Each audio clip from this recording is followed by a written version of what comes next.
Friends, big boss house లో the most under rated contestant ఎవరైనా ఉన్నారంటే అది ఖచ్చితంగా డెమాన్ పవర్. ఎందుకంటే తనకున్న నాలెడ్జ్ కానీ, ఫిజికల్ ఫిట్నెస్ కానీ, గేమ్ ఆడే పవర్ కానీ ఎవరు అర్థం చేసుకుంటలేదు.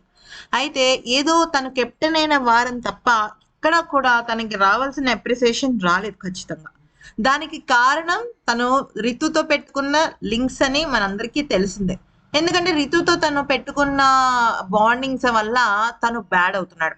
కాకపోతే ఈరోజు డెమాన్ పవన్ కి ఒక పాజిటివ్ ఎపిసోడ్ అని చెప్పాలి. అదే విధంగా డెమాన్ పవన్ కి ఒక ఊహించని ట్విస్ట్ అని కూడా చెప్పాలి. ఫస్ట్ బేసిక్ పాయింట్ ఏంటంటే, మొన్న భరణి గారితో ఆడిన టాస్క్, అంటే శ్రీజ వర్సెస్ భరణి గారితో ఆడిన టాస్క్ లో డెమాన్ పవన్ ఒక వైపు భరణి గారు ఆ ఆ కింద భాగం అంటే కాళ్ళను పట్టుకున్నప్పుడు ఆ కాళ్ళతో డిఫెండ్ చేస్తున్నాడు. మరోవైపు నిఖిల్ హెడ్ పట్టుకుంటే హెడ్ తో కూడా డిఫెండ్ చేస్తున్నాడు. అంటే ఒక్కడే మనిషి ఇద్దరు బలమైన మనుషులతో ఫైటింగ్ చేస్తున్నాడు. తను విడిపించుకుని శ్రీజ గేమ్ కోసం ప్రాణం పెట్టాడు అంటే దట్ ఈస్ రియల్లీ గ్రేట్. అది డెమాన్ పవన్ కే సాధ్యం. దానికి ఫుల్ లెంత్ అప్రిసియేషన్ అయితే నాగ్ సార్ దగ్గర నుంచి వచ్చింది.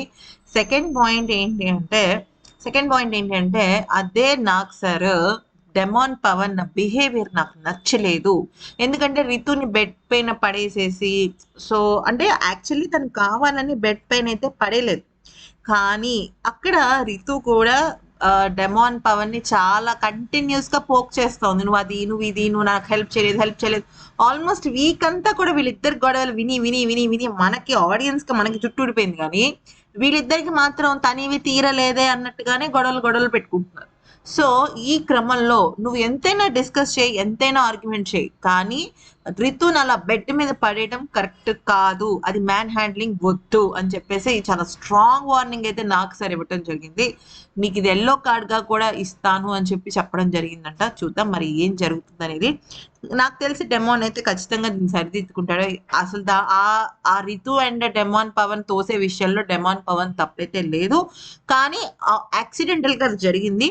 బట్ దానికి సారీ చెప్పాడు. నాకు సార్ కూడా క్షమించడం అయితే జరిగింది. కానీ చాలా స్ట్రిక్ట్ వార్నింగ్ ఇచ్చారు. ఎల్లో కలర్ వార్నింగ్ ఇచ్చారు అనమాట. అది